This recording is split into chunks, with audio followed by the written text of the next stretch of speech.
I've got it set up out there now where it takes me 15 minutes in the morning, and I'm talking about feeding 4, 5, 6, 7, 8, 9, 10 cages full of rabbits. So 10 cages of rabbits, the chickens that are up where those rabbits are at, the chickens that are at the coop down by the barn, and the pigs. And I've got it set up where, like you said, you go out my back door, turn left, there's the chickens up at the garage. I'd go take care of them. I walk back to the back. I usually, I just kind of glance at the sheep because they just kind of do their own thing, make sure they got water or whatever.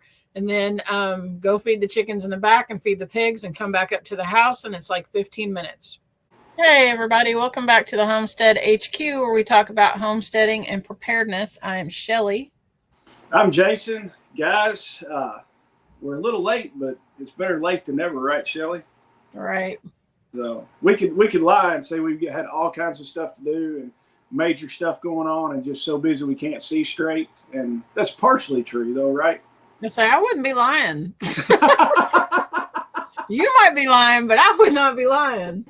No. I've had a bunch of stuff. I've been working my butt off doing all kinds of stuff and everything else, but yeah, we're back and it's better late than never. So right, we would play catch up and try to do better. So, but before we get into it, guys, go check out VacMasterFresh.com. I don't know if they've got any sales going right now, but they have a sale all the time, 24/7 with us. If you use the code Homestead, you can get 15% off your order.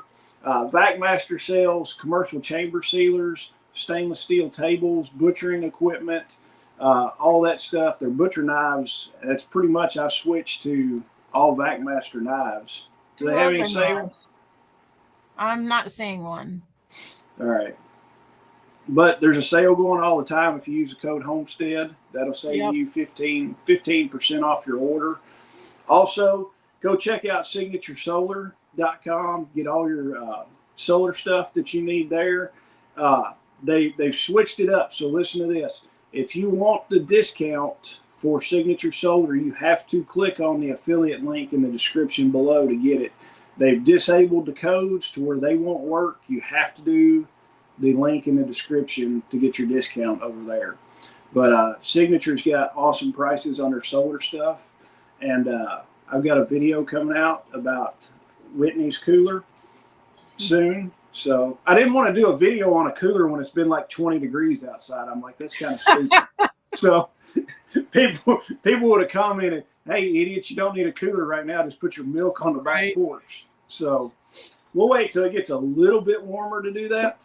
So, but yeah, guys, go check those two companies out. They help support the show, and we appreciate that a bunch. So, Shelly, what do you got going on?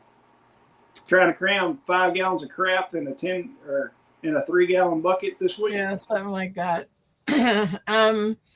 We've been running around and making sure all of our I think we have everything figured out about our rabbit watering system. We had some hook or hang-ups with that. I think we've got that figured out. We got our water in the IBC totes that we water our pigs with. We finally got that thought out. Thank God we had that one warm day, and those heaters are keeping it from freezing. I was going to ask you and see if those heaters have finally thawed that out or not. Yeah, they're working good. It's this kind of weather, right, that really puts whatever systems you have in place, it puts it to the test.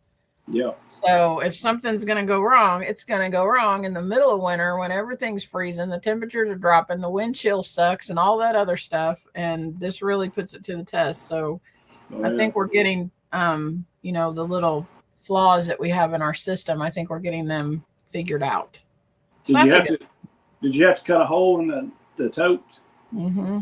I actually didn't. You know how they have like a lid on top? I didn't cut that completely out. I just kind of I made it like a flap where you can lift it up and stick that thing in there and then put it back down. Hey, that works. It was mainly because it was freaking cold out there and I was tired of sawing through that thing. I was like, oh my God, I got to get back in the house. I'm about to freeze. Well, So I got a big enough hole to stick it in, and that was it. Well, good. Well, what So else? what you got going on? Well, funny story. We had a set of twin lambs like a week and a half ago, something like that. And there's 3 of our sheep that are blackish brown kind of color. And so we had that one. One of them's a bottle baby because, it almost died and we got it. She's doing fine. And we've not named her yet. So, guys, drop a comment if you want to name. And also, guys, leave a comment for us. It helps so much when you leave a comment and we can respond to it. It helps out. You get 2 to 3 times the views just leaving comments here. So we appreciate the comments. Yes, very much so. But so we had that lamb. So that one ewe, she only had one baby, and it was almost solid black except for a little spot of white on its head. So everything was fine. And usually in the morning when I'm driving out, I'll stop because they're out by the road in the driveway. And I can look around, make sure nobody else has had a baby during the night. So this went on. And then the other day, my wife pulled out and she called me and she was like, we got another lamb on the ground. And I was like, what? And she was like, yeah, it's another black lamb from one of the black sheep. So we went out and looked. It was completely dry, and the umbilical cord was starting to shrivel up. So it was like a day or 2 old. Right, it had been there for a while. Yeah, and what it was, they were never at the same place at the same time. One would be out by the road. The other one would be back in the other side of the pasture where you couldn't see it. So you didn't realize you had 2. No, didn't realize it. They just happened to be at the same place at the same time. And I was like, well, crap. And then, I was like, well, shoot. I was like, we're going to start checking a little bit more. And then Cookie, Lincoln's ewe that he bought several years ago, she had a single. And this thing is black and white, and it looks like a darn, like, miniature Holstein cow. I mean, it's dead up, like markings like a Holstein cow. I'm like, it looks like a little bitty mini Holstein. So we've got that going on, that and keeping water thawed out, animals fed, all that kind of junk. But I was running today looking at jobs. It's just like, I don't know, with contracting business, and I've always said this for years, if you don't have a job started doing residential remodeling, if you don't have a job started before Thanksgiving, you really don't have any jobs until the first of the year. I had some small little bitty things going on. I had some factory work and stuff like that. And I got a little nervous. I was like, right after New Year's, I'm like, nothing's really hitting. And then like the last week and this week, it's like the phone's ringing off the hook. Everybody wants to do stuff. I think everybody's good after the 6th of January. That went good.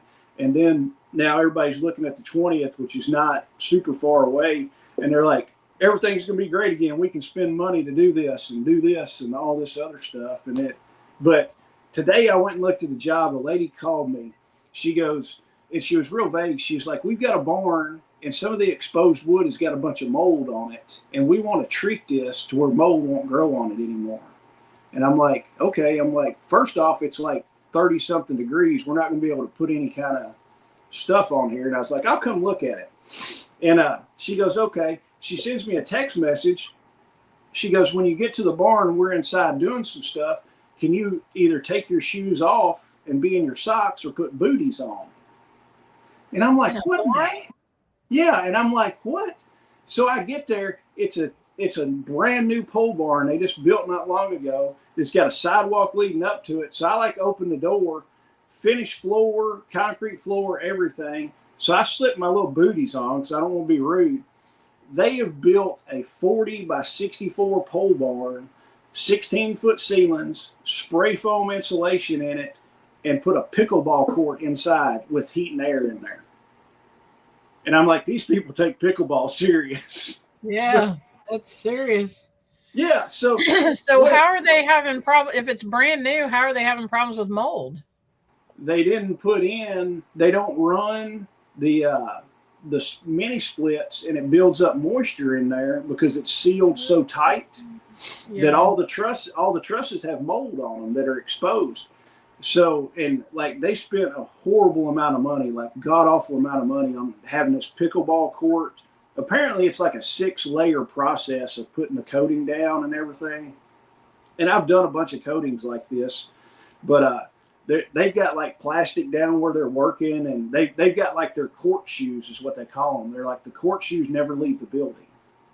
And I'm like, oh crap. I'm like, I'm afraid to even do anything. So they want me to get all the mold off these trusses and all the exposed wood, and then put on some Zinsser protective coating to where the mold won't grow back on it.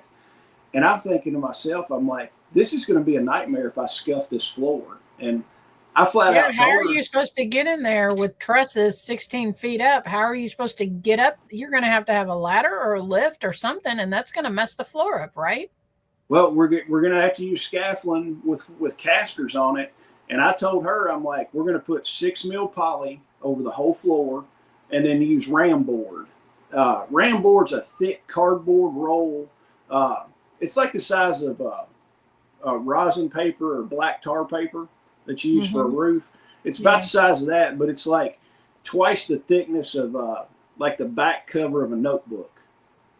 And you use it to protect floors. I'm like, we're going to have to put 6 mil poly on it and put ram board over the whole thing and pray that we don't mess this floor up. Like going through, and then we're going to go through with a cleaner and scrub all these trusses, let them dry, and then paint this protective on all these trusses.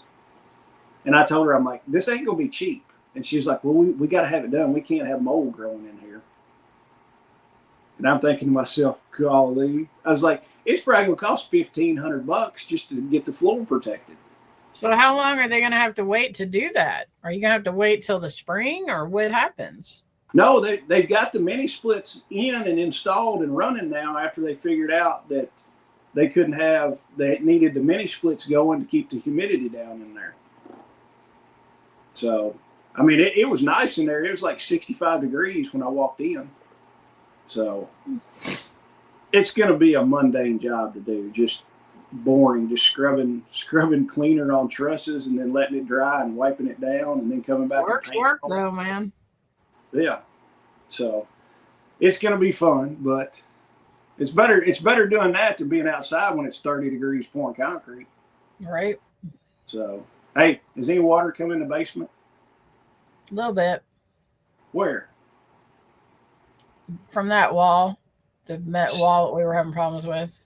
All right. Yeah, I'll have Randy tell you about it, because I haven't been down there. He can tell you. Is it just a little? Yeah. I mean, I guess. I can take it just a little. We can fix that. You know where I live, so I'll come fix it. Yeah. But that's been my trials and tribulations for the week. So, you got any good stories? You want to do any sponsors? Or no, we did the sponsors already, didn't we? I do have a story. No, it's not on Babylon Bee. So if I start off with the phrase, a trans woman from Kansas City. They have those there? Like, it's going to be some stuff. So apparently there's a chick who lives in Kansas City, and she wants to have her dream body, which means that she wants to have this is one of those things. It's like, a train wreck that you can't look away from. Okay, so she wanted to have a smaller waist. And I know that there's people, like you watch those shows where people are addicted to plastic surgery and stuff like that. I know this is a thing. I've seen this before. I guess I hadn't thought about a dude doing it, but so she wanted to have a smaller waist. So she went to a plastic surgeon and paid $17,000 to have 3 ribs removed from each side. Okay, so she can get so they can get a smaller waist. And but that's not the thing. Okay, that's not the thing. The surgeon gave her the ribs back. The ribs. Yes. Yes. And at first, she was going to gift these ribs to one of her friends or a few of her friends or something like that. I'm like, I mean, I've got some really good friends out there. Like Angie, I don't want a rib. I don't ever want a rib. You know, Candy, don't want a rib. So, and she's got, like, in the video that she does, she holds them up in a bag, right? So people were saying, oh, what are you going to do? Like, use them to make bone broth or something like that. And she goes, no, I will not be partaking in cannibalism. She is going to send them to somebody who is going to make her a crown out of these ribs. They're going to, like, do some kind of intricate design in the ribs. They're going to be sticking up, and they're going to make her a crown out of these ribs. Sure enough. Well, first question is, we processed a lot of animals, and I know what the ribs look like on animals. I figured, and they look just like that. Like the bag on here, they look just like that. Like they were taking off a hog or something. But go ahead. Well, my question is, do they still have the meat on them, or were they like clean? No. You know how you can take ribs and take dental floss or string or something and clean them with that? That's what it looks like it's been. There is no meat on there. The marrow is still in them, but there is no meat on the outside. They've been cleaned off. I know we try to keep this somewhat family, but what the fuck? I mean, that's just like, I mean, there's so many avenues you can go down, but it's like. Well, let me just ask you this. Were you expecting a story like this today? No. I mean, my whole thing, okay, my whole thing about that and plastic surgery and all this crap is, if you want to do it, it's your body, go for it. You know, if you want to get your ribs taken out, that's cool, but it's just a tiny bit weird if you want to keep your ribs. So, I mean, you know, the thing that I don't understand about this, and I know that there's been people who are not trans or whatever who have had this done, trying to get like this itty bitty waist. Your ribs are there for a reason. Yeah. Like everything that you have in your body is there for a reason, right? But your ribs are there to protect vital organs. Yeah. Do you really think it's a good idea to go removing those things that protect vital organs? That's the part. Well, I mean, that and the fact that she's making a crown out of it, but I don't understand the whole removing your ribs. I mean, that's your lungs. I don't get it. Yeah, a hell of a lot better or cheaper to buy a corset and cinch that thing down. I mean, that's what and she's been having to wear one ever since she came home. She's had to keep one on to reduce swelling and all of that kind of stuff. And the doctors have been really great because she's been able to manage her pain at a 2 out of 10. So she's really excited about that. Which that's probably 8 for a normal person. You know, she's batshit crazy. So a 2, I mean, hey, all right. Okay. This will get at least she paid for it out of her pocket, and it wasn't taxpayer dollars that had to do that mess. At least she paid for it. I give her applause for that. Now, the comment. I want everybody watching this to comment, what would you do with the ribs after you got them back? I want to know what people will do. Yeah. That is messed up. That's odd. It is odd. It is odd. I don't know what I'd do with the ribs. I wouldn't have brought the ribs home. I wouldn't have got the ribs taken out, but you know. Yeah. But now the thing is, if she wants a crown of bones, she can go to the butcher and get bones from the butcher and do it that way, you know. But if you look at this, making a crown out of bones is probably not that weird in their mind, because they've already taken the ribs out to have an hourglass figure. So making a crown out of it is not that far a stretch if you're already crazy. But, you know, okay, so, you know, she said on here, people are like, what are you going to do, make bone broth or something, or have a barbecue, blah, blah, blah. And she said, you know, eating human meat can cause a plethora of disorders that are fatal. So I will not be partaking in cannibalism, thank you. That's what she said. And, but this is the thing. If you're going to wear, like, like if you're running around in South America or some place where they have like, I don't know, indigenous tribes or something, and you see somebody with any kind of adornment that's made out of human bones, are you not going to be like, you're a cannibal? Yeah. I don't want nothing to do with that. Yeah, I'm running. Yeah, so she's going to wear bones, but she's not a cannibal. But whatever. I mean, yeah. I wonder if they were finger licking good. Well, that reminds me, when you brought this up, it reminds me of that thing I saw on Facebook. It's got a picture of Adam and Eve, and Adam saying, "Hey, look, the McRib is back," and Eve is like, "Shut up." I saw that. I did. I actually laughed out loud on that one when I saw it. Yeah, I saw that. All right. Let's move on to the main topic, and it is not baby back versus St. Louis ribs. We should have done that. We should have saved that and done a whole topic on which is better, St. Louis ribs or baby back ribs. And should you smoke them all the way, or should you boil the ribs and then finish them on the grill? Jason, I can always count on you to take whatever to the next level. On the next episode, how to cook your ribs. All right. See, now I'm like wondering if our ribs are encased in meat, like pork ribs are encased in meat, and did they? Okay, so topic of the night. Well, it would be your stomach from where your ribs start down to your hip bones. That would be your brisket, or it'd be your pork belly. I mean, there's meat. The brisket. This would be your brisket. Isn't that your chest?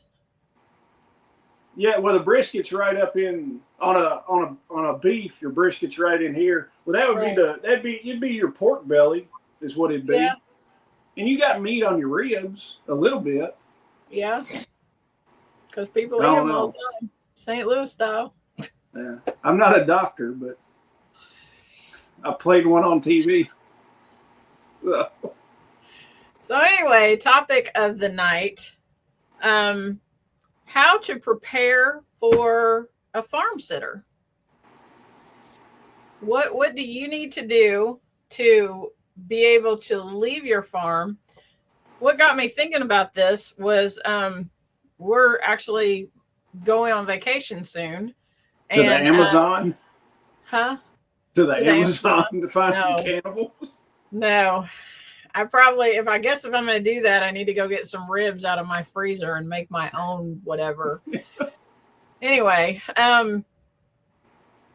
we're getting ready to go on vacation. And actually, I think by the time this comes out, we'll probably be on our way back from vacation. So what do you have to do to make sure that all of your stuff is taken care of? One of the things that struck me is just kind of a little odd to me. I guess it's not to people around here. When we, our oldest son or our oldest daughter is married. Her husband's name is Josh. And a lot of you guys, you've met Jessica and Josh at the festival and stuff like that. When we met them, which she started dating him in, God, they were married in 9. Oh, 9. I think she met him in 2004 or something like that. They started dating in high school. So they've been together. We're looking at 21 years, I guess. And they got married and all that. Josh had never been out of the state of Kentucky until he met us. Really? Yeah. He had never traveled anywhere. And it mainly had to do with the fact that, his dad is a beef farmer. And he just doesn't leave his farm. And I mean, now since we've known them, they have taken, a couple trips and done things. But for the most part, growing up, Josh had never, they had never really, they've been to places in Kentucky, like done day trips and stuff like that, but they had never really been anywhere for a long period of time because his dad just doesn't trust anybody to farm set. And and he has like multiple locations, all that kind of stuff. And I realize that that's a big, thing to deal with. But when you're getting into homesteading, that's something to think about. Especially, if you're getting into homesteading and you're going to have a garden, like whatever, no big deal. I mean, you might come home from vacation and have to pull a bunch of weeds, but that's the extent of it. Yeah. If you have a homestead and you are raising animals and you are going to go on vacation, that's a big deal. Because one, you got to think about finding somebody that you trust, right? And somebody that's going to come over and do the things or stay at your place or whatever that is. You need to find somebody that you trust. But two, when you're creating all of this, and Jason and I have talked about in other episodes about setting up your homestead and doing that correctly, like as far as zones and knowing where your inputs are at and making it easy to get inputs where they need to go and all of that kind of thing. That is critical at the beginning stages of setting up your homestead to make sure, well, if I've got to call so-and-so to come and farm sit for me, and it may not be vacation, it may be a family emergency. It may be, somebody's in the hospital in Nashville or Louisville and you've got to go stay there, or you've got to go someplace and take care of a loved one because they're sick or something like that. It could be anything. And do you have the stuff in place for somebody to come and take care of your stuff? So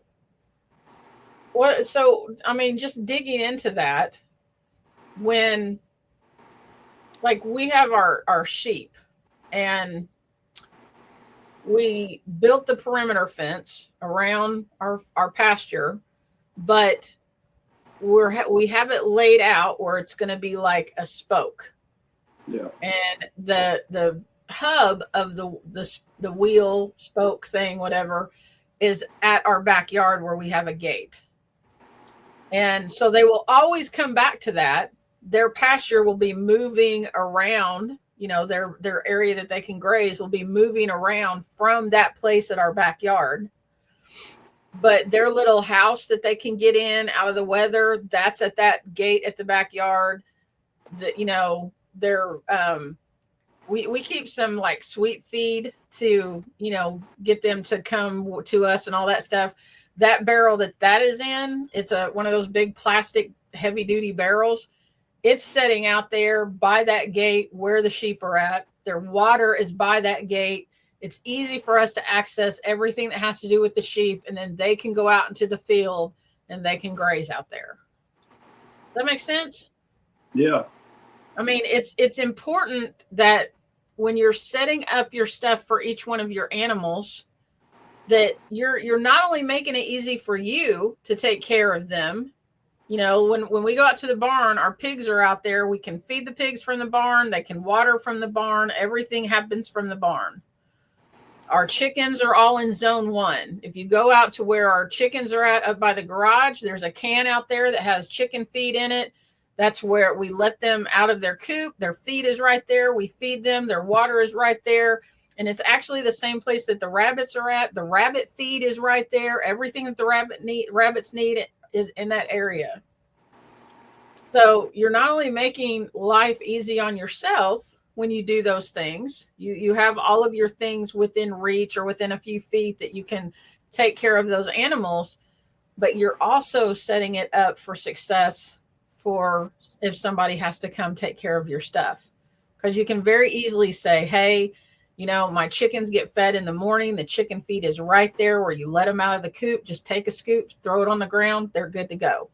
Yeah. I mean, if you make it too complicated, if you're like, well, you have to walk up the hill to the barn and you have to get a 5-gallon bucket and fill it halfway full of feed and walk back down the hill, and that's where you feed the pigs. And if you make it too complicated, people are not going to want to do it.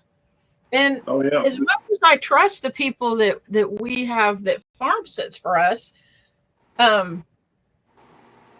people are not going to care about your animals as much as you care about your animals. Yeah. I mean, if when Randy goes out there and feeds the pigs and he's messing with the pigs and he's scratching their belly or not their belly, but their back, and they're coming up to him and he's loving on them and all that kind of stuff. A farm sitter ain't going to do that. They're not going to interact with your animals and all that kind of thing. And they don't need to, but I'm just saying you are going to care way more about your animals because that's your food. That's not their food. Oh, yeah. Yeah, and it's just something to think about. Yeah, I mean, as simple as you can keep it, too. Like you said, you've got your chicken feed right by the chickens. So there's really no mistaking it. The chicken feed's sitting right by the chickens. So open it up, throw a scoop. The rabbit food sitting by the rabbits. It's easy. It's easy. I mean, you literally walk, and I've been out to your house plenty of times. You can literally walk from the backyard. You hang a left, and you're at the chickens, and then walk straight on down. You're at the other chickens, and then you walk into the barn with the pig feed and the sheep feed, and it's like boom, boom, boom. Mine's not quite as simple, but it's still not super complicated. I mean, I got my pigs on the far side, so I got to take feed over to them. But when you're feeding food scraps and everything else, you're getting the food scraps every day. So it's hard to keep that kind of thing going. But, yeah, I mean, as simple as you can get it is the best thing. And it's funny. When you brought this up, I saw this like a week ago, and it reminded me. This guy was on TikTok. And he was like, I'm going to be gone for a few days. And he said, I set a feeder up to feed the chickens. He did it for his chickens and his cows because he feeds his cows alfalfa blocks every now and then, those little alfalfa cubes. He built this conveyor system to where I think it was a garage door track or something that he rigged up, and it set tall enough to where the cows couldn't get it. And he loaded so many 5-gallon buckets. Like he was going to be gone 5 days. So he did like 10 5-gallon buckets where he could do it twice a day. He hooked a Wi-Fi, some kind of Wi-Fi connection, and he could pull it up on his phone and hit a button, and the garage door opener would move just enough to where it kicked a bucket and let the bucket fall on the ground for the cows to get a whole 5-gallon bucket of alfalfa cubes. He was like, I do this like twice a day. He said, I'll throw them a bucket in the morning, throw them a bucket in the afternoon as a treat. I'm like, that is freaking awesome. Yeah. I'm like, that works. And I'm just like, that's pretty cool. Yep. So, yeah, I mean, it felt really good to be at my neighbor kid, he's coming over to take care of the animals while we're gone. And his dad came over with him tonight. And so I'm taking them around, and, I'm like, the rabbits are all set up on an automatic watering system now. You don't have to mess with that. We'll make sure the bucket's full. They'll be good to go. The pigs are set up on a watering system that uses rainwater catchment and all of that stuff. They're going to be fine. They're good to go. All you got to do is feed the pigs twice a day, feed the chickens once a day. Everything's fine. And, being able to do that, and because I'm just going to tell you, lugging around 5-gallon buckets of water to feed animals when it's freezing outside. Oh my gosh. Like, no. And people aren't going to want to do it. So it was nice because they were like, you sure y'all don't have to do any water? And I said, you might want to check the water that the sheep have. And I said, we'll make sure it's full before we leave. You might, because they've got a great big waterer. And I said, you might want to check that. You may have to put, a couple buckets of water into that, but that's the only thing that you would have to water while we're gone. Oh, yeah. That, and the big thing is having somebody you can trust to do it. Yes. That's actually going to show up. Typically when we're out of town, we try not to leave, me and my brother, at the same time being out of town, just to make sure, somebody's here. If something goes wrong at my parents' house or my mother-in-law's house, that somebody's here. So if me and my wife and my youngest one leave, my brother comes up and he takes care of it. So, I mean, he's got a key, garage door opener, all that stuff. He knows all the animals. He goes out there and loves on them, does that stuff. And he knows how to feed and everything. So he takes care of it. He'll take care of the dog and stuff like that. But, I mean, we had it one time, all of us were going to be gone, and I got the neighbor kid. He was still in high school.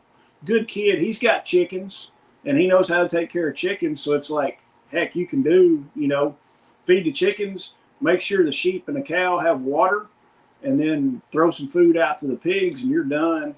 And, man, he did it without a problem. And I will tell you one thing. having cameras at your house, you can see if they're actually coming in or not. Yeah. So that's one of the big things. We've got cameras on the house, and I could tell when he had been there and when he hadn't. And he showed up every time he was supposed to. Sometimes it was later than others, 9 o'clock at night doing it. But I'm like, hey, as long as it got done, I don't care what time it gets done, really. Well, my the kid that's the neighbor kid that's doing it this time, this is the first time we've ever had him do it, and we're paying him to do it. So just a tip, wait till you get back to pay them so they actually do the job. But my sister-in-law is coming over to take care of our cats. So and let the dogs out during the day and stuff. So she's going to be here midday. He's going to let the dogs out in the morning and in the evening and then feed the animals. And then she's going to be here midday. So she'll be able to tell if he, has done all his stuff, because the chicken coop should be open and all that kind of stuff. If she looks out there and none of that's been open, I'm going to be like, oh, yeah. Feed the stuff. Did you feed the animals? Oh, but, yeah. When we do the festival, and this might be an option too, if you need to go on, if you're going on vacation and you need to find somebody. When we do the festival, I have one of my friends. She was one of my best friends from high school. She lives in Indianapolis, and she's got 2 teenagers. And so she comes down with her teenagers and stays at our house, takes care of the farm, the whole thing, while we're at the festival, because, we're usually at the festival from Thursday till Sunday. Yeah. And so she'll stay here and take care of everything. I just leave her a list. She knows how to do it all. And if there's anything special, I just let her know, and she takes care of our inside animals and stuff. And it is literally like a little mini vacation for them. Oh, yeah. Because it's not, I know it's, coming down and working on a farm, but they're living in the city, and, the craziness of living in the city, and they love coming down here and just hanging out and relaxing and taking care. They love the animals and all that kind of stuff. So, you might be able to find somebody like that who you're just kind of trading, and it's a chance for her to get away from her kids and spend some quality time with them and everything. And that's an option too, Oh, yeah. Yeah. Talking about paying people to do it. The first time the neighbor kid did it, years ago, I'd done this job for this lady, and there's an old, it's like a 10-foot, if that, John boat, like a little old aluminum John boat. Didn't leak or nothing. And it was in a pile of some trash and something like that. And the lady asked me, she's like, can you take this trash off and just throw it away? And she's like, just charge me whatever. And I was looking, I was like, does that John boat work? And she's like, yeah. She's like, my son threw it over there years ago with all the pile. And she's like, it should. So I was like, sure, I'll take all this little bit of trash away and throw it away. I kept that John boat, and it didn't leak or nothing. The boy wanted, he asked me, he saw it, he goes, can you just trade me that John boat for doing this? And I was like, yeah, sure. So I gave him a John boat I got for free for coming up here for a few days and checking and making sure the animals were fine. So I was like, I'm not out anything on this. There you go. See, so, bartering is great. He uses the snot out of that thing. He called me like a week later. He's like, man, I took that thing down to the creek. He said, it's awesome. I was like, did it have any leaks? He's like, no, not a leak one. I was like, good deal. So, because it sat on the side of the shop for years, and I never did do anything with it. So, and you also have the option if you live around other homesteaders. Mm-hmm. If they're going on vacation, you can go watch their stuff, or if they've got to take a trip, you can go take care of their stuff. And then when it comes time for you to take your trip, they can come take care of your stuff. Oh, yeah. And then you're not out any money. Yeah, and keeping it simple is the big thing. When I was still in high school, and I was working for the local vet, and one of the customers, I think she had half a dozen horses or something like that. Her and her husband were going to go on vacation, and she asked me, she was like, hey, can you come take care of the horses and everything? And I was like, yeah, sure. So she told me how much she'd pay me and all this. I'm like, cool. You're in high school, extra money and everything. I got out there. She made it so stinking complicated. Like, this one horse got like 6 different medicines every day. And I'm just like, holy crap. It was like, this one gets this much. And I'm just like, oh my God, it took forever and a day to feed these horses twice a day. Wow. Like literally, she had to write me a whole notebook full of what these animals got to eat. And I'm like, why in the world are you going to have these things if they can't function without all this medication? I'm like, I'd get rid of them. But I hate horses anyway, so. At the beginning of last year, at the beginning of 2024, is when Randy had his knee replacement surgery. And so before he had his surgery, him and I went out there and, like big projects that we knew that we needed to get done, we went ahead and got that done before he had his surgery. And then after he had his surgery, I actually put a video on my YouTube channel that it was about, like if you are by yourself and you have to do all the chores, how long does it take you? And, like I work a full-time job and all that kind of stuff. How long does it take me out of my day? And I've got it set up out there now where it takes me 15 minutes in the morning. And I'm talking about feeding 4, 5, 6, 7, 8, 9, 10 cages full of rabbits. So 10 cages of rabbits, the chickens that are up where those rabbits are at, the chickens that are at the coop down by the barn, and the pigs. And I've got it set up where, like you said, you go out my back door, turn left, there's the chickens up at the garage. I'd go take care of them. I walk back to the back. I usually, I just kind of glance at the sheep because they just kind of do their own thing, make sure they got water or whatever. And then go feed the chickens in the back and feed the pigs and come back up to the house. And it's like 15 minutes.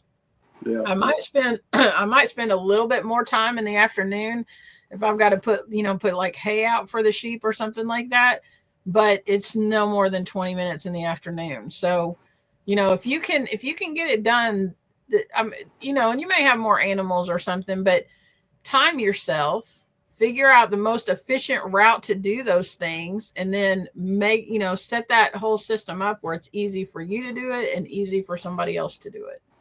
Oh, yeah. And I mean, it doesn't take very long for me to feed. Today I fed the pigs a bag of grain, and instead of getting it, a lot of times I'm lazy. I'll take the tractor and throw the grain in the bucket of the tractor and go throw it over the fence that way. But I was like, I don't feel like, because I pulled the tractor in since it's been cold. I was like, I don't want to get on a cold, icy tractor, so I pulled it in the shop. I was like, I don't really want, I was like, by the time I raise the garage door up, get on the tractor, back it out, put the feed in there, and then drive down there and do all that over again. I was like, I threw a 50-pound sack and walked across the property. And I'm like, I probably did this quicker just hiking it over here than doing it with the tractor.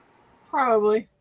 So, I mean, literally, it took less than 5 minutes. And you know where the pigs are at from the shop. So, I mean, it took less than 5 minutes.